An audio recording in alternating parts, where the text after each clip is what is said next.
Convicted killer Richard+lee McNair escaped from the Pollock Federal Penitentiary nearly 3 years ago by hiding out under a stack of mail and essentially being delivered to freedom. Well, a year later, he was caught in eastern Canada, and now McNair is speaking out for the first time to a Canadian reporter.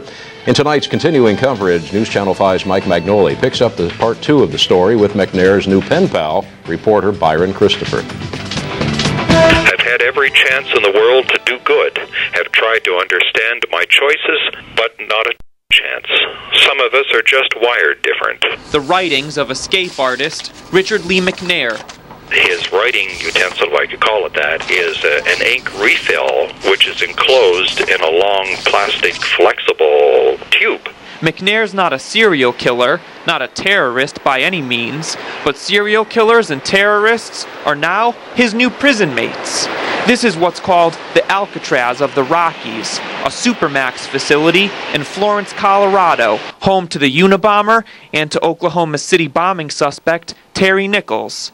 And if you look around your range and if you see a guy who's barefoot, that's likely the shoe bomber, you know.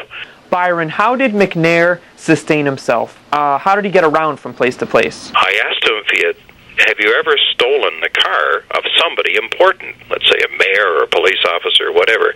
He said, no, the cars that I took were from the lots of car dealers. They were new vehicles, and he did that because he could see on the window sticker what equipment the vehicle had, and if it had a tracking system like a GPS, he didn't touch it.